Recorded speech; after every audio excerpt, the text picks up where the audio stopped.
Hello, everybody, and welcome to another edition of the Bengal Tiger Podcast. I'm Matthew Bruni. Joining me once again is Shay Dixon. Shay, it's a Wednesday. We're recording our Mailbag podcast. We already have a ton of stuff up on the site for this week. Obviously, the addition of Julie and Jarrett to the site has further given us more content going up every single day. So y'all can go check that out. Become subscribers of the Bengal Tiger if you haven't already. But Shay, how are you doing today?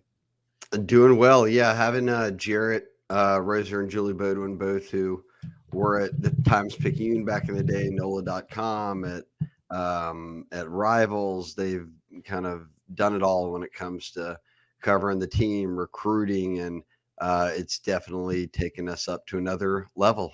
It was just UI and or Billy, you and myself for a while there, but the two additions of them have been huge. And Matty B, we do have the promo with them coming on, and with it being Ole Miss week, that you can get an annual membership for. I believe it is less than, and let me make sure I'm right. Yep, less than $5 a month right now. So again, $4.99. When you go to the Bengal Tiger or go to On3 LSU and find the Bengal Tiger, Google it.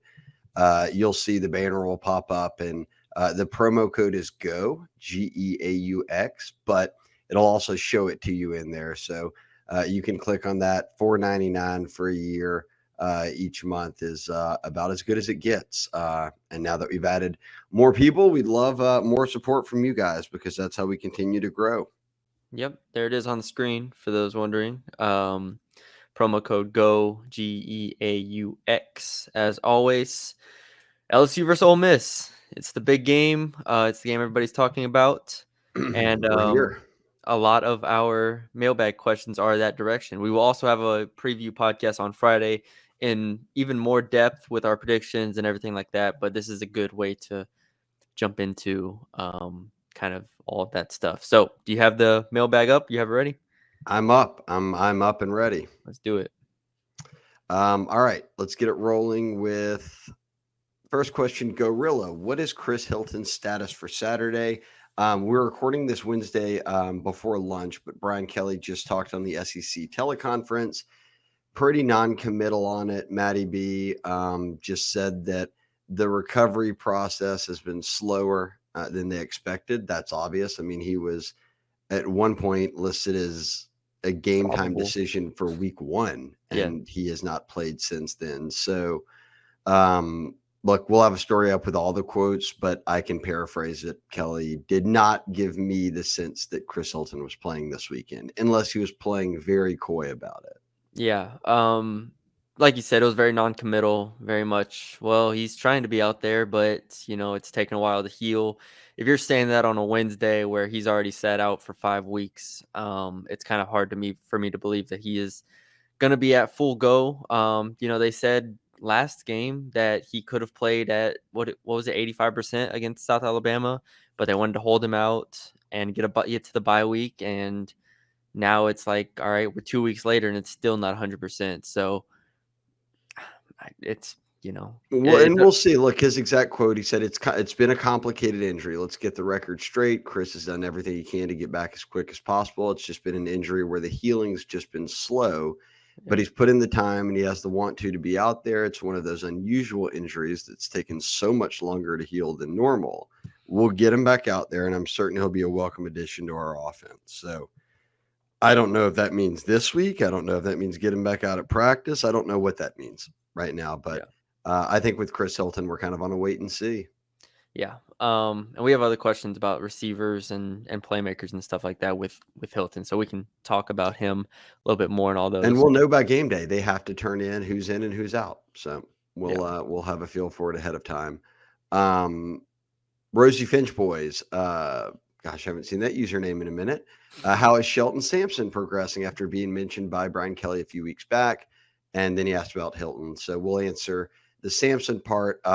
Shelton Sampson, Matty B, former top 100 prospect coming out of Catholic High, big-bodied receiver in terms of length, size.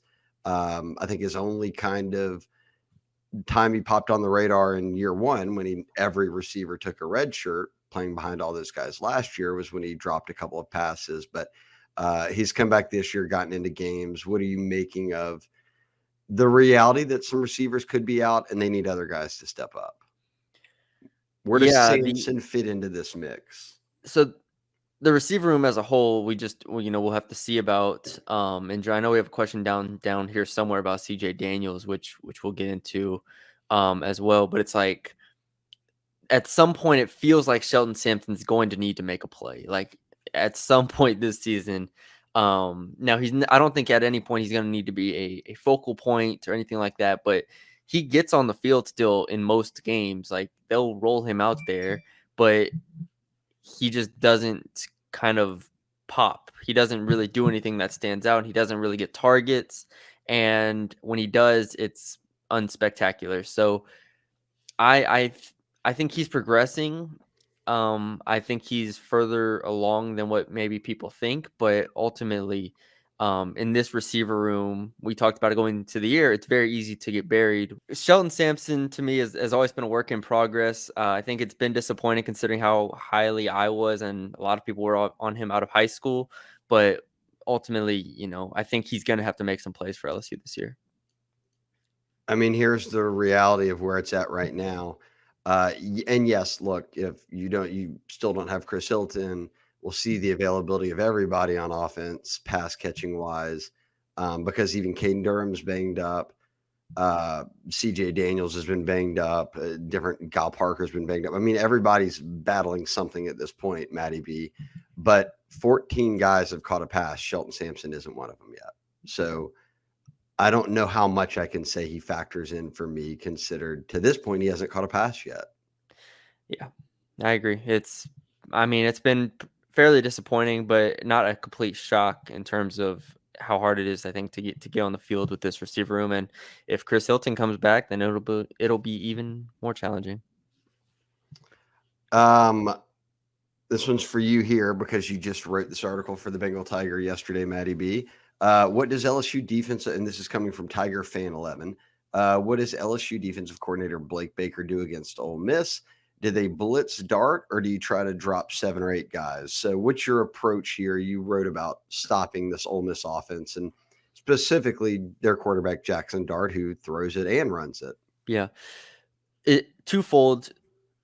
For this LSU defense, I will hardly ever say that the right answer is to drop 8 because of the secondary play. I just don't believe in the secondary play as much as I want to at this point. So dropping 7, dropping 8, playing on the cautious side to me is never really going to be the play. I just don't think LSU is far enough along in the secondary to do that. So I will always lean blitz, but also you look at what Kentucky did against Ole Miss and South Carolina to a degree as well, who, Jackson Dart was, I don't have the numbers off the top of my head. It was like, 14 of 27 passing against South Carolina, somewhere around 52%.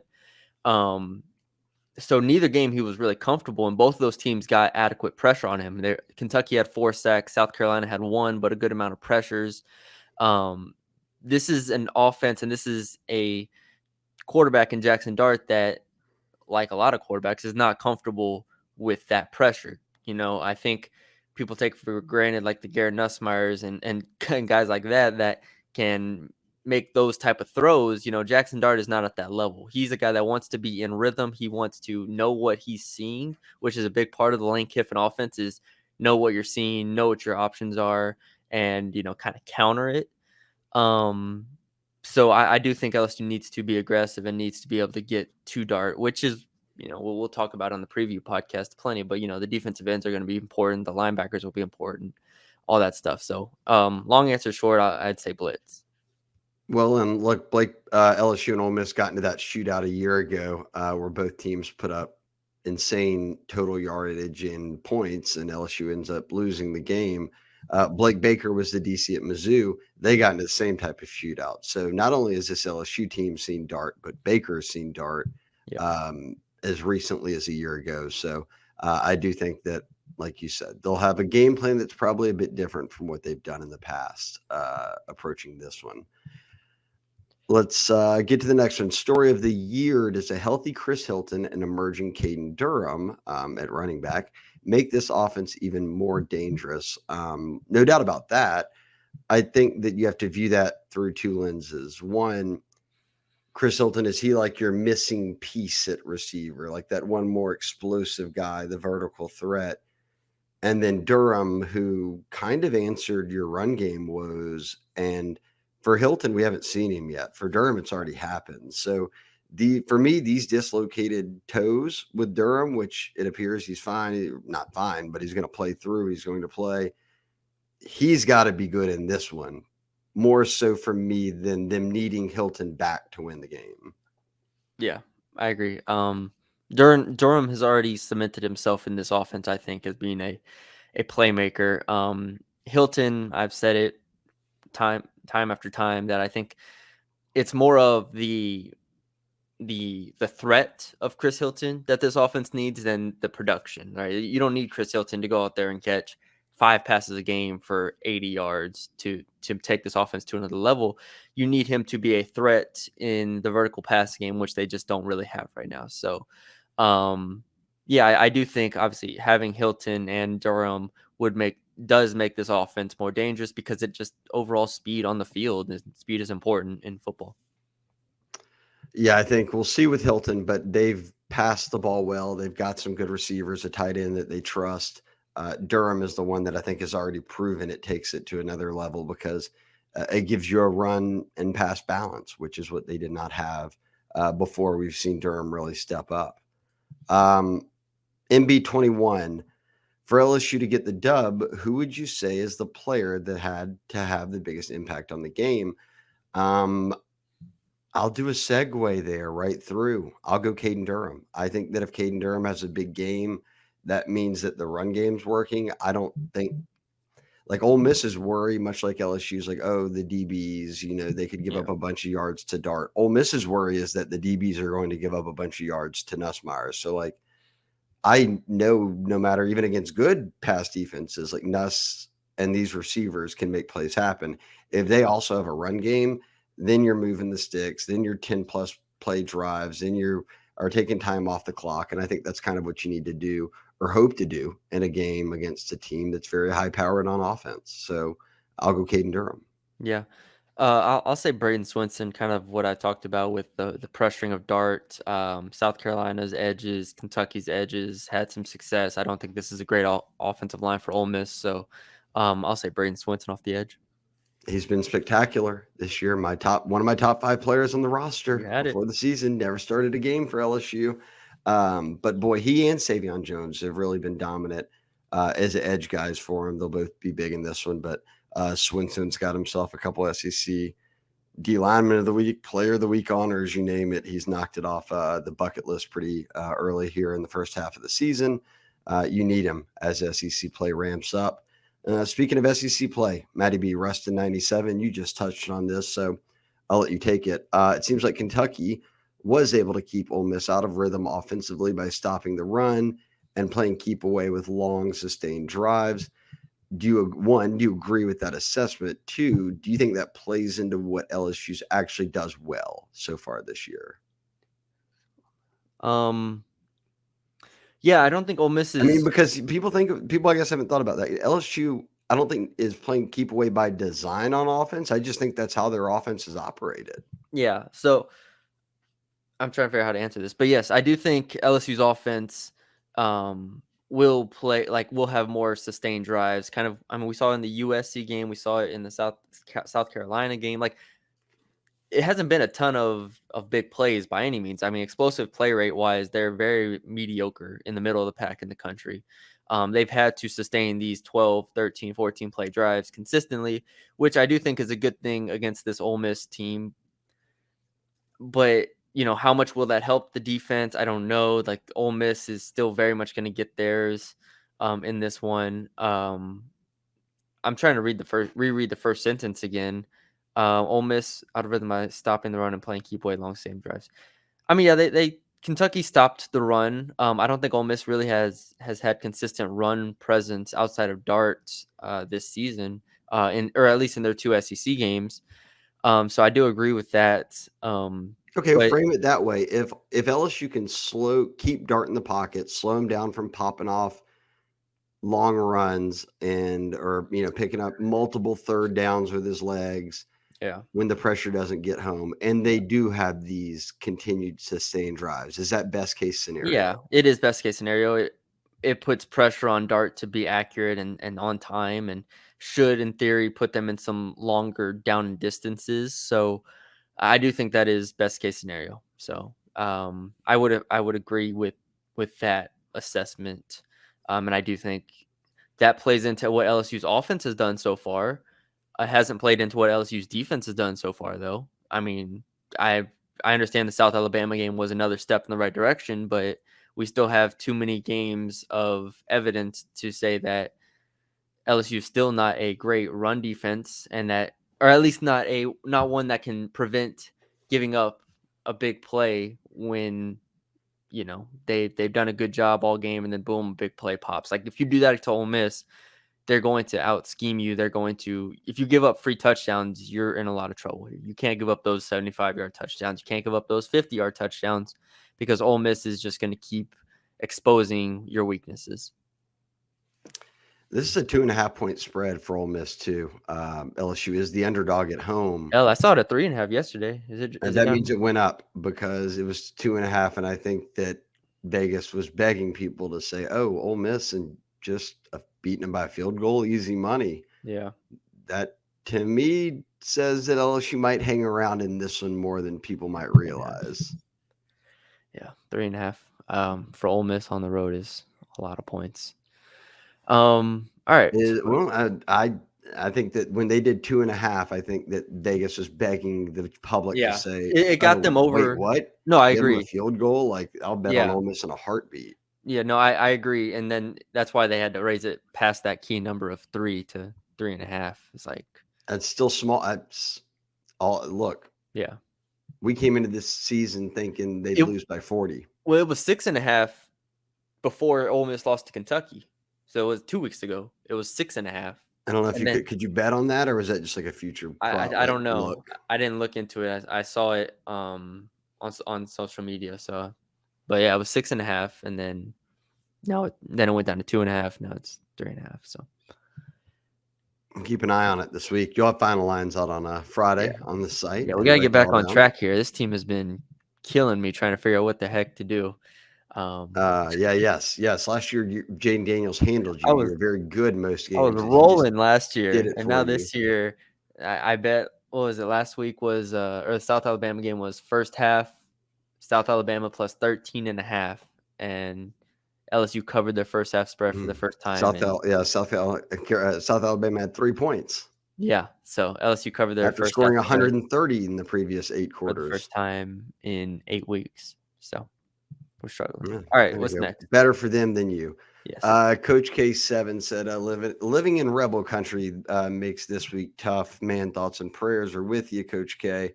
I said, not many up this way were crying about Harold Perkins' injury. He sure wrecked the party 2 years ago in Death Valley. But with Perk out after a bye week, do you guys believe we will be in better going forward defensively against teams like Ole Miss that use a lot of pre-snap motion? I dread their tight end faking to block and going out for a pass. So they do a lot of this stuff. Lane Kiffin's offense is, look, he's a great offensive play caller. So Yeah. I think that, yes, of all the teams that you have to face, they had time to get ready for Lincoln Riley. And I thought that they handled that USC game pretty well on defense right out of the gates. They've had 2 weeks to get ready for Lane Kiffin. Like, I think that's a built-in advantage here. Like, people always think about getting 2 weeks off for Bama, just let you get healthy or whatever it might be. Like, I think these Yeah. 2 weeks for LSU, one, Ole Miss has played straight through. They're not rested yet. LSU did get rested, so that is a value here, given that Ole Miss has not been able to rest. But I think more so is 2 weeks on defense to get ready for an offense that is going to be the best one you face so far. Yeah, I agree with you in terms of, especially that last sentence. I think this Ole Miss offense is the best that they've seen. It's going to be interesting because both ways, it's the best offense that either defense has seen. Right, I think by far for Ole Miss has not seen anything close to this LSU offense. LSU has played USC, which is, I think, good, but Ole Miss is better. So That's going to be an interesting aspect of this game. Do I believe they'll be better going forward defensively without Perkins and off a bye week? I think the lack of Perkins in this game is actually kind of substantial. I wish they had Harold here. Again, he wasn't perfect. He did not play great in a lot of situations, but I do wish they had him out there for darts, and also I think he would have been really versatile and could have kind of disguised what they wanted to do really well out there. He's just such a good athlete. So I wish they had Perkins. I can't say that they will be better going forward defensively without him. We've talked about this before. But the hope, like you said, off a bye week, you should be able to scheme up enough stops against this Ole Miss offense because, well, we haven't even talked about it yet, but Trey Harris is questionable right now, I'd say. And if Trey Harris doesn't play, then I like LSU's chances a lot more. Como native, Malik Neighbors quarterback back in high school, but a hell of an athlete. Was at La Tech and now at Ole Miss and tore up LSU a year ago in this game. And once more is leading the nation in a ton of statistical categories or up there at the top. So, yeah, if he's out, that's a big blow to Ole Miss's offense. Misled Alarm 92. Outside of corners, which recruits in the 2025 class do you think you can come in and contribute relatively early, even though this is typically team? I'll touch on this recruiting Safeties question. count? Yeah, I don't know I think the answer is running back. I think that Josh Williams is gone. You've got Kadyn Durham. You're unsure of Trey Holly's future. You have not seen anything this year from Caleb Jackson yet to know, no doubt he'll be the number 2 guy. And you're bringing in the number 1 running back in the country in Harlem Berry and a top 10 running back in JT Lindsey. And running back, as we see with Durham, is a position that Frank Wilson is willing to put out there early. So I think running back is the answer to that one. Well, and I'm not forgetting they have a quarterback in Bryce Underwood. I was gonna say, well, we'll see what the quarterback situation is. That if Nuss comes back, then I'll pick a running back would maybe play a little more. Well, I'll throw out there real quick, without getting too deep into the weeds. We'll see what the offensive line turnover looks like. I mean, they're gonna lose 4 of their 5 starters in all likelihood. So, yeah, and they have talent. Look, they have some talented guys coming in here in this freshman class at O-line, but I also think that they've had talented guys come in the past couple of classes. So hopefully some of those guys are stepped up and ready. Yeah. But he also asked, do you believe the offense has the ability to control time of possession, or will they live and die by being aggressive? I think that they've found a nice balance of being aggressive and just naturally moving the sticks and taking time off the clock. Like I said, I don't think that Joe Sloan thinks, how do we kill time here as the number 1 priority? I think he thinks, how do we get downfield and score? I think how this offense is built, which now they can use Kadyn Durham and Josh Williams, pop off some runs, but these short passes to Mason Taylor, hitting, Anderson or Xavier Thomas on these little quick jet sweeps, or Kyron Lacey for a 10-yard gain. I mean, Nuss is thrown for over 1,000 yards and he's averaging like 7 yards of completion. I just think by design, they just methodically move it. And because of that, time comes off the clock. So, I don't think Ole Miss's defense is some juggernaut. So I think LSU is going to move the ball like they normally have in these games, which is long drives. They aren't a team that they aren't the Jaden Daniels teams or Joe Burrows where it was like 3-play drive, like 70 yards, touchdown. Yeah. Like it's just built different. Yeah. LSU is 10th in the country in third down conversion percentage, 52%. I think that speaks to kind of what we're saying, is that they have faced 60 third downs in 5 games. Like, this is an offense that's has to convert those downs, has to convert in the red zone. I've talked about before, they need to have more of these, chunk plays, but it's very much playing within the margins of having to convert on 3rd and 4, 3rd and 5, and then having to score when you're first and goal from the 8. It's just these kind of tough spots that you have to convert from. I don't think they live and die by being aggressive in any way. They haven't done that all year. They're very methodical, and they've been excellent in that. Nope. Totally with you. Rosie Finchboy's asked again, does true freshman tight end Trey Green, what does he need to improve on so we can see him on the field? for some jump balls in the red zone. I think it just sounds like a good idea. We've seen him get one pass already this year in the red zone. He scored on it from 1 yard out. But I think that 99% of those times they're going to try to run the football to get it in, or quarterback sneak it from the 1 to get it in like they did with Nuss before. I think that they've been really efficient in the red zone here recently with touchdowns to the point where I don't think you need to force anything if it's not ready. And I think with Trey Green, it's probably just a matter of being young and not making it. Brian Kelly talked about this, not making it obvious that when Pimpton and Trey Green get out there, you're throwing the football. Yeah, because they've been so limited as blockers to this point. It's kind of like teams don't even have to worry about them in terms of that aspect. And then I think Green. I said this going into the year. Everybody in the world, and rightfully so to a degree, was like, yeah, just put Trades and Kamorian and on the corners and just throw it up to him, lob it Yeah, up. it I mean, sounds simple though, but it's it's really not that simple. it sounds simple. If it was that easy, Shelton Sampson would be doing it too. Shelton Sampson's what, 6'4"?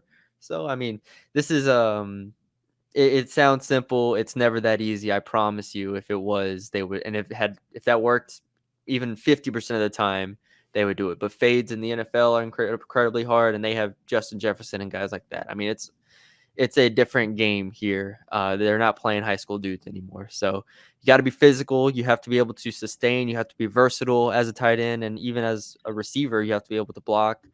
They just both have a long ways to go in terms of getting on the field and being a threat in those areas. Grape Swisha asked if we think that Caden Durham, freshman running back, is the solution to the run game troubles this week. I think it goes beyond that. I think he was the solution to the run game troubles dating back to South Carolina and will be moving forward. So if he's healthy, I'm giving him and Josh Williams the touches. Yeah. I don't have anything else to add on that. I think he's definitely been the solution to this point. We'll see how they And I think block. he's more than done enough to like consider that a threat to where teams have to watch the run game. Yeah. I mean, like I said, we'll see how they block. I think Ole Miss's interior defensive line. We'll talk about all this on the preview pod, but it's like, Ole Miss's front is very good. It's the strength of their defense.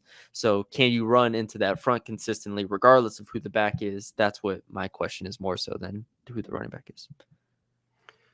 The Nola Fan 33, longtime caller on the site here of questions, asker of questions. How many points does LSU have to score on Saturday to win?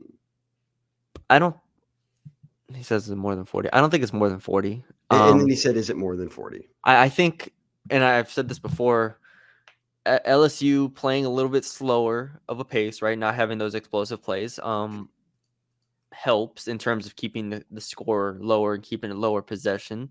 We saw in, what was it, the UCLA game? That was a very low possession game. South Carolina was the only game I think this year where they had like more than 10 or 11 true offensive possessions. So they've been really meticulous, like we talked about. I think that keeps the game lower scoring. And ultimately, I think both defenses are better than what they were last year, and I think both offenses maybe are a tick down. So I don't think they need to score 40. I think if you score 35, you should win this game. The over-under for -110 for both teams would be 34.5 points for Ole Miss, 30.5 for LSU. Yeah. So if you get to 35, you should win this game. If you get to 35, you should win. If you lose 35-38 or 35-42 or something, that's going to be pretty dejecting. I mean, that would. I actually think, and I just told you the two, what Vegas thinks is that LSU's over-unders right around 31 points, and you get Ole Miss in that 34 range, 35 range. You can do the math, but the over-under, I think it opened at like more than this, but I think it's at 64 right now. I like the under in this game. I don't think we're getting the shootout we got a year ago. So that was my initial reaction as well. I actually told myself before I even looked at anything and the betting spread, I said, if it's if it's 65 or higher, I'm taking the under. And they, obviously the books had it at like 62.5 or 63.5. So I lean under as well. He also just wanted to know of the 5 main uniform combos, what are your favorite or least favorite? He said his favorite's the white helmet and white pants, and the purple jerseys. Least favorite's the white everything. A lot of people that are non-LSU fans think that the white, purple, white is the coolest look. I'm a traditionalist. He mentions gold, white, gold first. I love it. I like that they can wear it wherever. I think that not many teams have that, and that's a special thing, and everyone considers it iconic. There's the gold, purple, gold. I don't love that. There's the white helmet, white pants, the purple top, the one he mentioned. All white, which he said he hates. And then there's the gold helmets with the white jerseys and the white pants, which I think they just wore those. Gold meaning yellow. They also do have some gold helmets, but I don't know. I don't mind all of these combos. I don't know if I have a least favorite, but my favorite is the one that they wear every time they go out and play. Yeah, I mean, yeah, I think the traditional. But the second is the one I think he said. White helmet, purple, and white is Those a are nice. sharp look. Yeah, those are nice. Yeah, I don't have a strong lean here. I'd say traditional is classic is good with me. I've seen him. I think covering the team, I kind of just remove myself from like the what looks cool. I'm just like here trying to figure out what they do against Ole Miss, and it's like, but yeah, it's I'd say traditional. All right, you want to get an ad read in? Yeah, let's do it. All right. Every mailbag, my perfect franchise with Andy Luedecke. This week, we actually have on the Bengal Tiger message board a chance to win 3 months with Andy and my perfect franchise. If you just simply guess which company, I made a post, described what they do. You guess which franchise it is. If you're right, you get 3 months to my perfect franchise. But what Andy does is in the name. Look, it's from starting out as just in the business of being a franchisee to owning multiple businesses that become franchises to then going on and working with people on a day-to-day basis as sort of a coach and someone who can help guide you through whatever it might be with kind of as a franchise consultant, whether you want to own something, whether you want to get into a business with some family, some friends, others. You might say, hey, I have this much money. What can that do for me? Or this much time? Or how much money do I need? The reason Andy links up with us is because he's willing to give out that advice that he's gathered from decades of doing this for free with the phone call. So if you give him a ring at 404-973-9901 or email him, Andy, ANDY, at myperfectfranchise.net.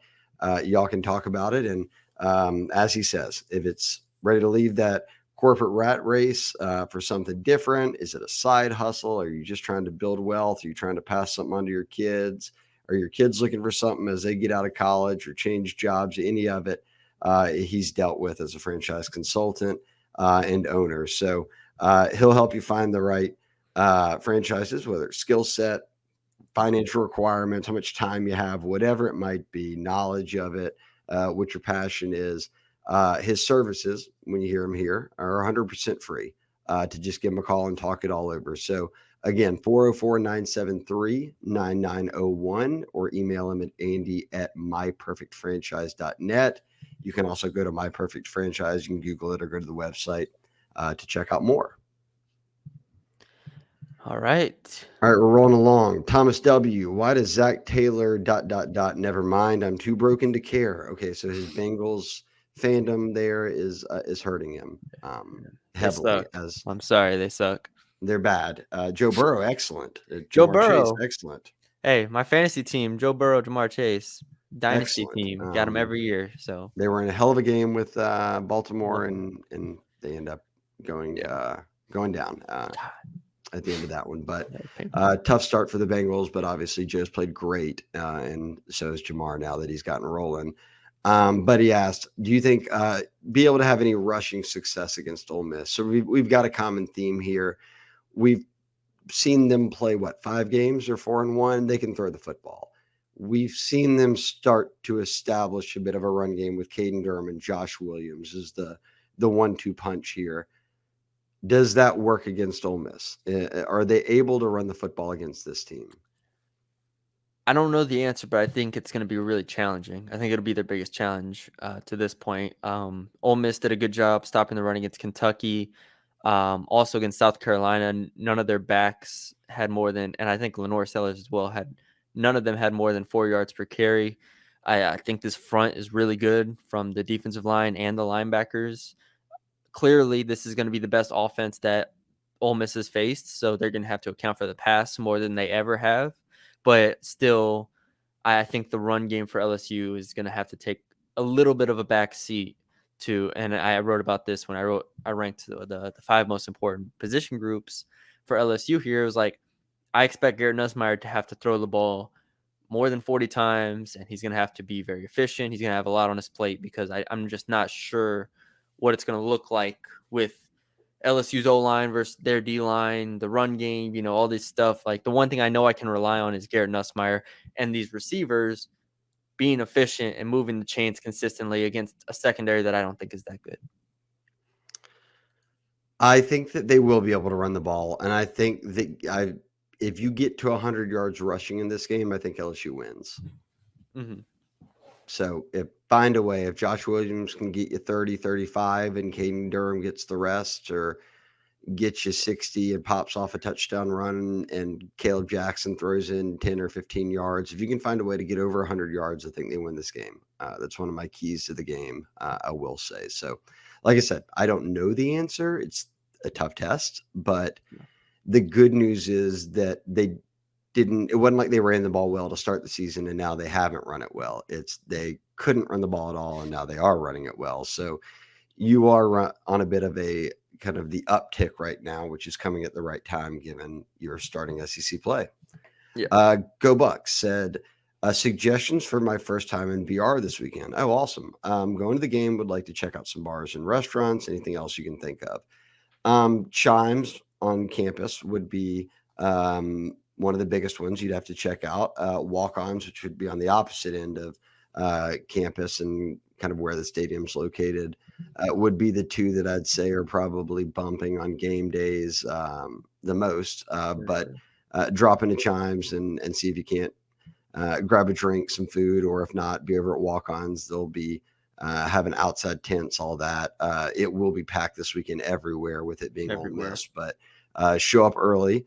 I would also say that if you just walk around, which you should, to take in all the tailgating, just go up to LSU fans and say it's your first time tailgating, and they'll bring you right in. Tell them it's your first time there for a game at least. So you'll be welcomed with open arms. So I would say do both those. I would also say start a thread on the board, on the Bengal Tiger message board with this question, and people will invite you to the tailgate, to the RV, to whatever they've got going, and you'll have a hell of a time. So that would be my 3 suggestions. A couple food things, check out the tailgating, and then go on the message board on the Bengal Tiger, post that.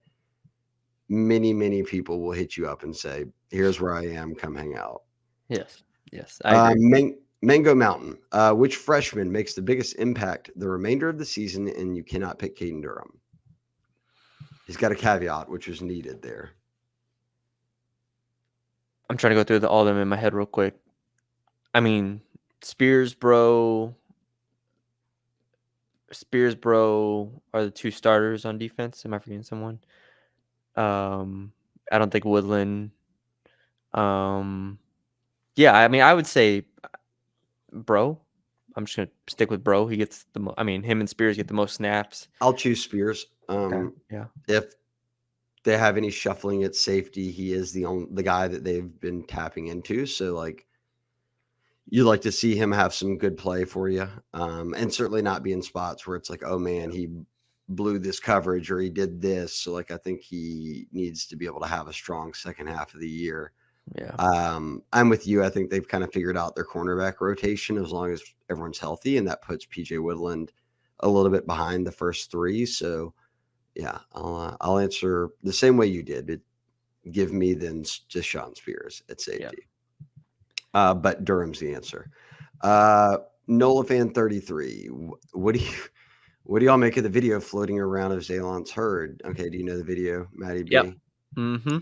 And I think when people hear that, they're thinking that it's something nefarious. It Nope. is bad, but it's just all 22 game film. He's playing left tackle, and he got juked out by a pass rusher who basically just stood up By and Landon waited. Jackson, another former LSU. Well, and he's good. Yeah, and he's good.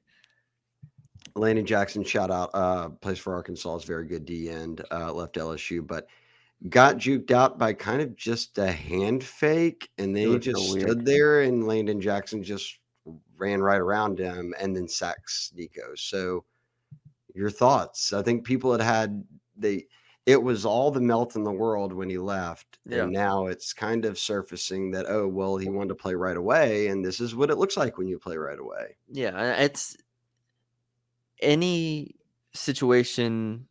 Like I do want to be clear. Like I was very high on Hurd out of high school, and He's a great player. yeah, like there are all of the tools there to be a great player. When he transferred out, again, the question was, could he play tackle, guard? Like he's so big, but he's so athletic. It's just such a hard guy to evaluate when we haven't seen him at the college level. He goes to Tennessee, starts for, I also want to clarify, he's starting for a young quarterback as well. So you have a young quarterback and a young tackle out there. I'm not surprised that Tennessee's offense takes lumps at times. Like I'm not surprised at all that Tennessee's offense hits, struggles against Arkansas and struggled at times against Oklahoma. Like they're going to hit these road bumps when you don't have elite receivers and elite running back. Like, and you're putting a lot of pressure on this offensive line and quarterback. So yeah, I mean, what do I make of it? I think you could pull one or two plays from a lot of people, and it would be bad. But Hurd for the season hasn't been as good as I think he thought he was going to be. But that doesn't mean he can't be a good player. I think he very well could be, whether that's next year or the year after. I think there comes a time where Hurd is a very, very good tackle and potentially drafted. Yeah, it was a rough rep for him. Oh, for Yeah. sure. Well, I think the disheartening part to Tennessee fans and what makes people laugh at it is that it looked like he wasn't trying. I looked at it as a guy that was confused Yeah, more than he looked anything. shook up. I just thought he was very confused as to what was happening, whether it was the call or something else. Like he just like stood there for a second, and I thought he was confused. But people laugh at everybody. So Oh, well. Oh, people also laughed at Landon Jackson coming out of high school because he had a video go yeah, viral of him doing a bag drill, they did. and he ends up being an all SEC type player. So, gets the last laugh there. Yeah. Run Hamburger asked any intel on Trey Harris, the Ole Miss wide receiver. He said, I think Lane's playing coy by implying he's not very healthy. He's definitely hurt. I could definitely see Lane also playing coy with it, no Yes. doubt. Yes. Reason being, he is caught 3 times as many passes as anyone else on the team and has 600, well over double the amount of receiving yards than anyone else on the team, and is their best receiver by far. So Oh, he's yes, incredible. you're gonna play a little bit of coy with how healthy or not he might be. So his question is, who is their best kind of threat? Well, who is the threat on offense after Trey Harris? Yeah, for Harris is incredible, first of all, but I do think he is injured. Like he left And the he's game. and not Dart. He said no Dart either. Yeah, no So doubt. Dart or Harris. Um, I do think Harris is injured. I watched the full game, and he left the game It in didn't look pain, good. and then did not come back. And I think Lane Kiffin's telling the truth in terms of Monday press conference saying, if the game was right now, he's not playing. But he has 5 days to recover, so we'll see how it goes. If he does play, I wouldn't expect him to be at 100%, but he's still going to be really good. You laid out all the stats of why he is so important to this offense. Well, and let's say too, he says no Dart or this, and I'll give you I'll give you I know him off the this top of or my the head, I field think. type thing. Yeah. Henry Parrish, their running back, is, and they kind of have Matt Jones as their backup, and he gets like half of what Yeah, Parrish they does. split carries. Harris has gone for 570 yards and almost 10 touchdowns already, averages well over 6 yards a carry. He gets more than 15 touches a game. He's the guy when the offense is in flow, Yeah. the running game and Parrish, let's say Parrish, can hurt you. Do you take him? Is he your default, or are you going to pick one of these No, I'm receivers, taking Juice all of Wells. which I'm taking Juice Wells. I don't remember his stats off the top of my head. Was it 50? How many receptions did he have this year? I think he's at 17 catches, okay, 17. which is third most on the team, Yeah. 371 yards and 4 touchdowns. Yeah, so Juice Wells, I think, has the speed and the playmaking ability to replace Harris, if they need to. Now, is he as good as Trey Harris? No, but I think he is a playmaker, and he should have had a touchdown against South Carolina if he doesn't get the ball stripped at the 1-yard line and it fumbles out of the end zone. So I think Juice Wells is definitely the guy that I would be most worried about if Harris doesn't play. Kyron Lacy has 25 for 352 and 5. So beyond the catches, their numbers aren't that far off between Juice Wells and Kyron. Then Wells was a good receiver at South Carolina LSU last has year. a lot of guys who have, I mean, Aaron Anderson has 27 catches. Yeah. Mason Taylor has 28. CJ Daniels has 20. So it's spread out much more than just one guy getting all of the work, which makes it a big deal that if Trey Harris somehow can't go or is even limited, Matty B. I think that's the other thing. Like, people are wondering if he plays or not. If he plays, is he even really Trey Harris, or is he 70%, type thing? Yeah. I'll have more on Friday when we do our preview pod, but I'm interested to see what, if we get any update in the next 48 hours. LSD Tiger said, how much does it speak to the coaching staff's approach to recruiting and retaining players that not a single player has quit on this team in the season? And over the past few years, we haven't seen a ton of players exiting in the portal, minus Hurd. Feels like we're in a good position as any heading into the next 4 years with a group of guys Kelly's put together.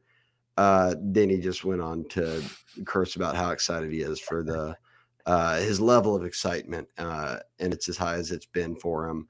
LSD Tiger riding the waves right now of emotions.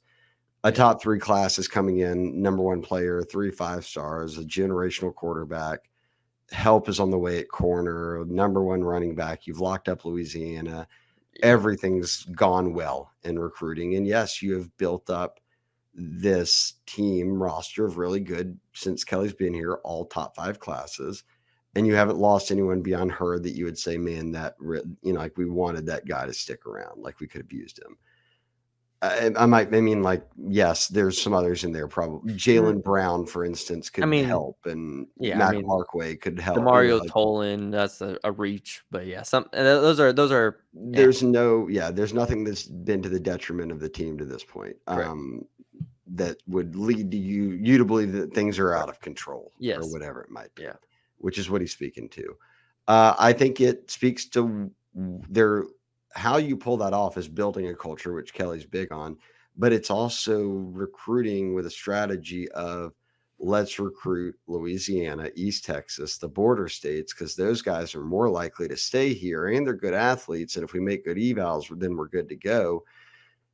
Think about who balls out for LSU, right? Like, their quarterback's from East Texas. He waited forever to play.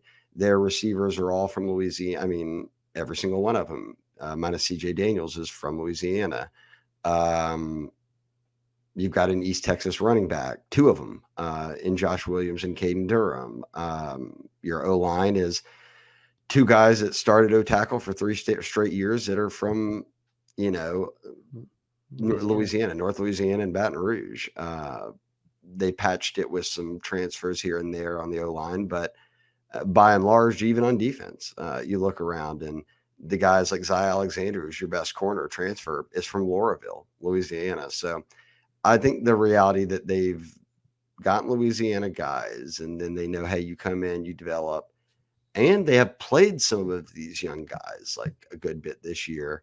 That keeps everybody bought in for me. I agree. I don't have anything to add. I think and the other thing is, like, all the time, people like DJ Chester wasn't playing in game. Like, I guess people are announcing, like, oh, I'm redshirting and gonna hit the portal. But, like, I guess it does make it different. Like, guys do that all the time. Like, guys weren't playing in games last year and they knew they were redshirting. They didn't plan to transfer maybe, but Like the whole announcing I'm redshirting and hitting the portal, but you can't even Yeah. hit the portal until December is so weird to me because yeah, we can watch the games and know who they're keeping at 4 games or less to redshirt, and then if you hit the portal, you hit the portal. I don't need to hear about it mid-season, let alone that just means you're not practicing around the team anymore, which is dumb to me. So I kudos to them for staying out of the news so far on that. Michael Gary Scott, any update on CJ Daniels? Brian Kelly did not go into any detail on Wednesday. He just said he'd be practicing Yeah, this week. practicing. So Thursday night is when BK usually gives us a good update about where guys stand heading into the weekend. So we'll know more about CJ by then, and maybe about Hilton and others as well. Germans asked, does LSU go after land more high-profile transfer targets this offseason than the past 2 cycles? If it's yes, is that a change in strategy by LSU? Austin Thomas, who came over from Ole Miss and is kind of running operations and collective, juggling a bit of everything in terms of responsibilities? Or is it because we get on guys earlier, for instance, the DT situation last year? And there was only really one great DT that went in the portal last year. It was Walter Nolan, plays for Ole Miss, and he went in the first window. I think that the lesson they learned was just that the positions you need to hit on, you have to do it in the first window. Yeah. Because the talent in the second window isn't there, and Yeah. it comes at a higher price tag. Correct. I don't think LSU needs to go after more portal prospects this cycle. There's some positions you can understand, like an Yeah, like O-lineman or a receiver. If I mean, how many transfers did they take this year? 8, 8, 9? I think it was. Yeah, It was somewhere around there. I I think think it'll they always be in the 5 to 7 range. I think they're gonna be, in that range again. Like they'll get between, like you said, 6 to 8 portal guys at key positions and roll it out. I don't think that they're gonna have more transfer portal targets this year than they have had in the last 2 years. I think the change in strategy too is making sure you've got NIL money, you've got a pitch of a strategy, you've got your everything set up. If they move towards rev share, all that's handled to where you go into that shortened portal window now in December, Matty B, after signing day. You know what you have from signing day. You've got a feel for what you got coming back, and then you say, all right, we're going after not just these positions, but these guys. And Yeah. trust me, before guys hit the portal, teams know who's going in. So they'll have a feel for it. They're well organized. I expect them to be just fine in the portal this come December. Yeah. Brad Berry, 1987, asked, which recruit do you think LSU is most likely to lose or have a decommitment from? I don't think any right now. Unless they parted ways with somebody, I don't see anybody flipping. If Jaden Breaker, I guess, is one to watch because he's from Georgia, got a Georgia offer, Bama, but he just told me coming off his official visit, he's solid. And then he asked about what recruit not from Louisiana do you think LSU gains a commitment or signing from? I don't know that answer. I'd put Jacob Bradford on that list. He's from Catholic High, though, so that's in-state. They're already at 26 commits. They want to sign 25 to 30 a cycle. So we'll see if there will be guys pop up late that we pay more attention to or that we've already been paying attention to. Jakeem Stewart reclassified that he's from Louisiana. So, I mean, even if you get those guys, you're at 28, then you're not going much higher than that. So I don't know. It's more hold on to what you got, which I think they'll do. D Tiger asked, be honest, if you're a recruit, would you take 1.5 million and go to Oregon for 3 years or go to LSU for 200K because you love the South? I think here's the real answer to that question. What position do you play and is it being developed? If you're looking at what Jaden Daniels and Nussmeier have done, I would 1000% go to LSU and have those receivers and be developed into a first-round quarterback. If I'm getting offered 1.5 million, I'm really good. So I know I can play in the NFL. I need to be developed. Yeah, well, then LSU better pay more than 200,000. They would be in that situation. I know. In this situation, like this is an extreme situation. This is not a real situation. Yeah, this is not a real situation where if I'm a 5-star getting 1.5 million offers, LSU comes to me with 200K. That just wouldn't be the case. So I don't think it's beneficial to entertain it. But yeah, I mean, I would take the 1.5 million, but I'm short-sighted and can't plan for the future. So Yeah, that's okay. Live for the moment, Matty B. And he talked about rev share. He said, "Do you think that curbs pay for play outliers, or does there need to be a 70-team super league bought and paid for to have Oh, pay for play parity?" Look, I think the rev share is the next best step. I think then everything could be kind of a set yeah. guideline that everybody kind of follows.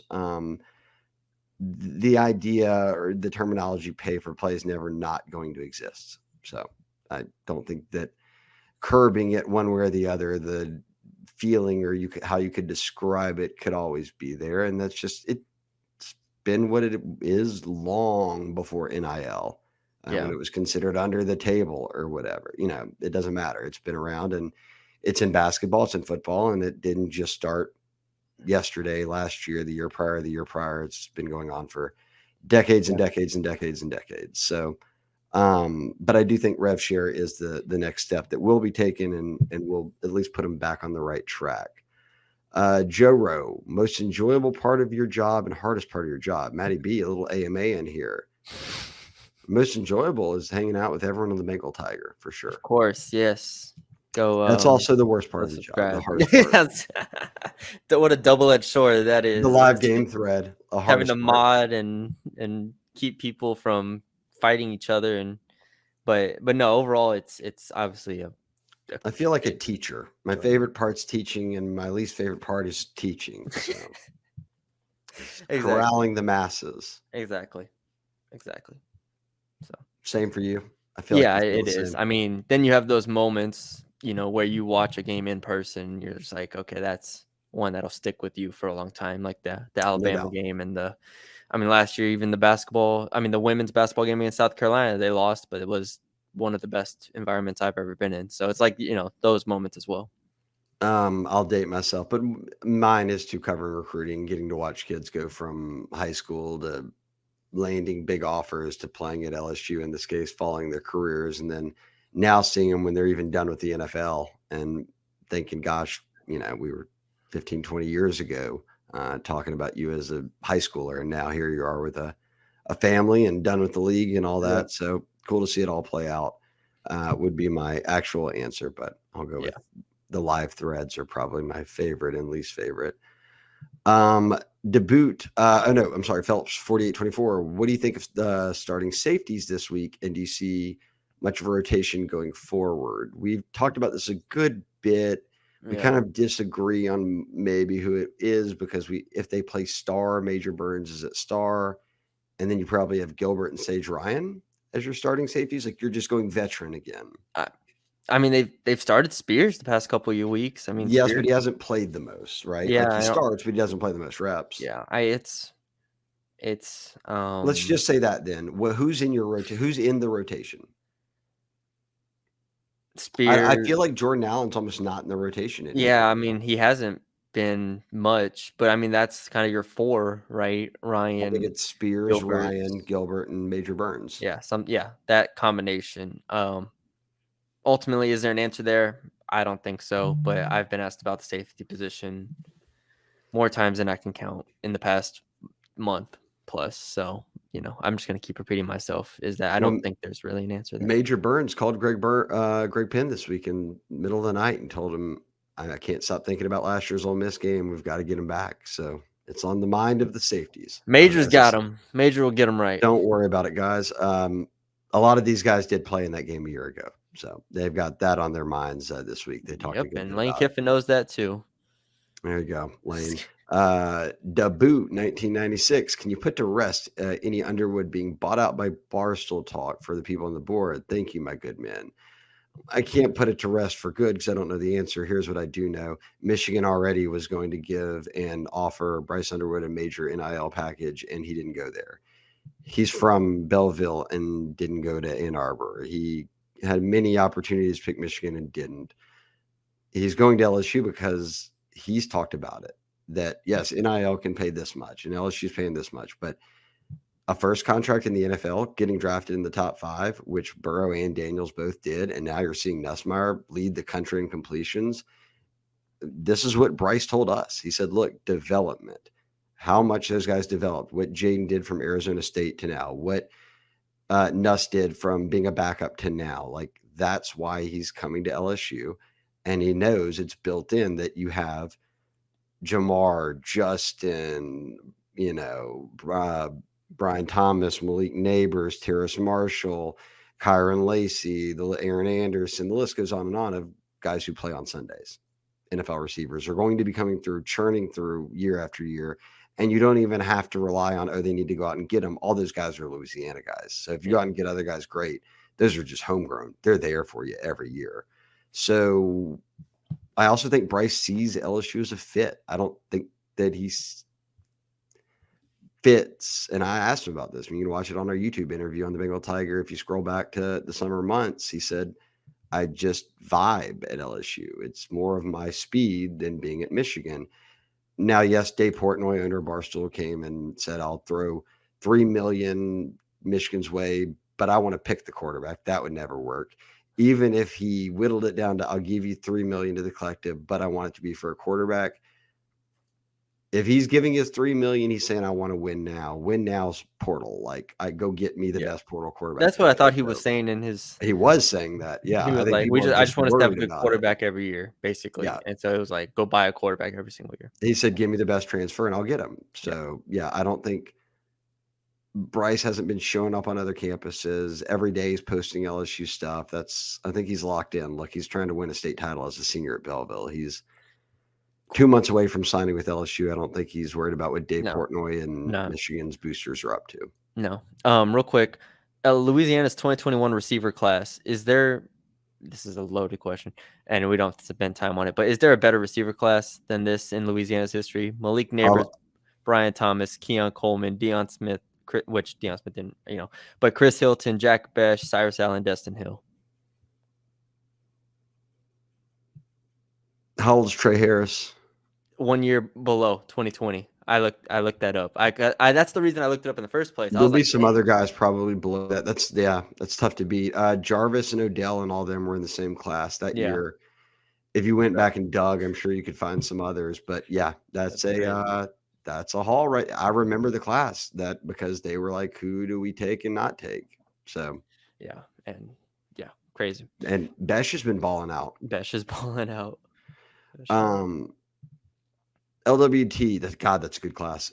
Hey, look, don't get me started. I'm the one who sits around here and preaches it nonstop. Just take every Louisiana receiver that you can eval and think is talented enough. It'll pay off.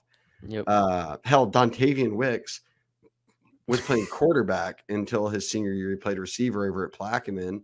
And I remember Charles Power, we were at 24/7 at the time, called me and was like, dude, this Dontavian Wicks kid's balling out. I was like, who's that? He's like, he's played 3 games of receiver for Plaquemine now, but he was at quarterback and he looks pretty good. And he went to UVA and now he is like a popular fantasy waiver wire pickup and is a starter for the Green Bay Packers for multiple years now. A couple years in a row now. He started after his rookie year. But yes, they grow on trees. They're everywhere. LWT, what are your thoughts on Braden Swinson so far? Do you think he keeps up the pace with Perkins out? Asking because I think Perkins being on the field gave others a chance to make plays. 1,000% Perkins being on the field gave others a chance to make plays. Zero doubt about that. I still think Swinson's that dude. I think he just does what he does. Yeah, I don't have any concerns about Swinson. I think this is a Swinson game. I think Swinson's going to have a really solid performance this week, and moving forward, I think they need him. So I'm not worried about Swinson really until teams start double teaming him, and then that will limit his numbers or heavy, putting a tight end, running back, all that stuff on his side, which we will take note of when that does happen. Until that becomes a every down thing, then I'm not worried about his pace of sacks dropping off. Hey, look, and Savion Jones is right there. He's a half sack behind him. So if you're doubling onto one side, Savion is also racking up the sack total. The last one, Lando 25. I think this brings it full circle and gives us a true theme to the pod. He said, do you think LSU can run the ball on Ole Miss? I think Ole Miss will make us beat them to try to stop the run. Do you think LSU can win with just the passing game? So we know Ole Miss's secondary is what the Rebels fear is, that could get us snake bitten here against an LSU team that can throw the ball really well. I've already said I think they need to run it for 100 yards. I'll turn it over to you. Can LSU win by only passing the ball, or is there a mark that needs to be hit? Is there a yardage mark? Is there they need to convert this many third downs by running the football? Is it Kadyn needs this many touches? Is it they need to establish it in the first quarter? What is it about the run game that you think has to happen in this game? I don't think they can win the game just by passing the ball. Even though I'm on record and have written that I think this is the Garrett Nussmeier game. Like this is a game Nussmeier will throw the ball over 40 times and have to control the game with his arm.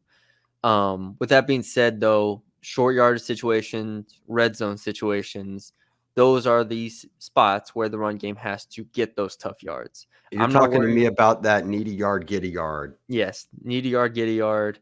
Be able to not let Walter Nolan and JJ Pegues like dominate in the middle in those run plays. Like you have to be able to block them when you need to block them in the run game. So yeah, and we'll see what like personnel Ole Miss runs, like how they use the linebackers and stuff like that. They have really talented, like I think their linebacker group is one of the better ones in the SEC in terms of like they're deep. They got like 3 or 4 guys there, like Centering Perkins, Chris Paul. I'm forgetting the name of the other one that had 13 tackles last week, but like they got guys at linebacker that can make plays. So I'm interested to see how they approach kind of stopping LSU.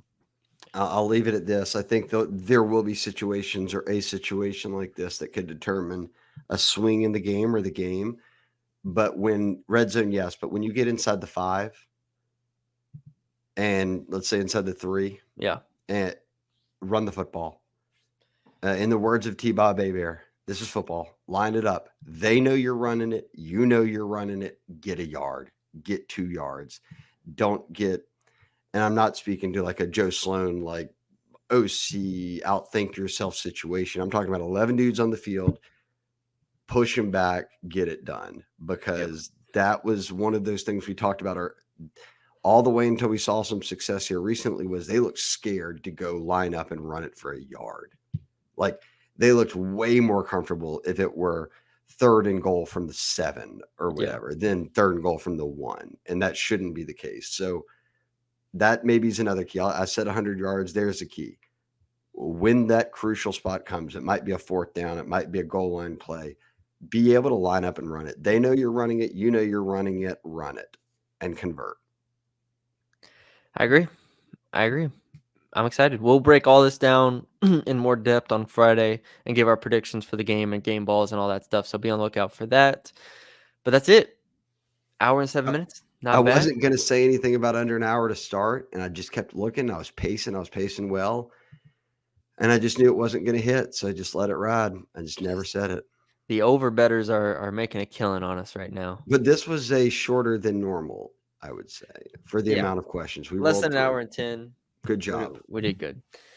Thank you all for sending in questions. Again, if you want to send in questions, become a subscriber. The Bengal Tiger On3. Interact with our message board. All these guys that less than $5 a month, Matthew. Less than $5 a month, Matty B. The Bengal Tiger. Easy. Please go sign up. Support us. Yes. So yeah, leave us a like, comment, share, subscribe on the YouTube if you haven't already. Last week's pods were awesome. Had assistant coach for the women's basketball team, Gary Reedus on, All-American Anissa Morrow on. She was fantastic. She was great. They both were. Yeah, they both were. So check those out. Basketball season is still about a month away, so we don't got to worry about that. It's all football right now. We'll have all the content up for LSU versus Ole Miss on the site. Check us out over there. We'll talk to y'all Friday. And until then, y'all take it easy. Best of luck to Florida. Shout out to everybody in Florida, Tampa, yes, Orlando, all those prayers, everyone down spots. there. Yes. Hope everybody's all right. So stick it out. So we will talk to y'all later.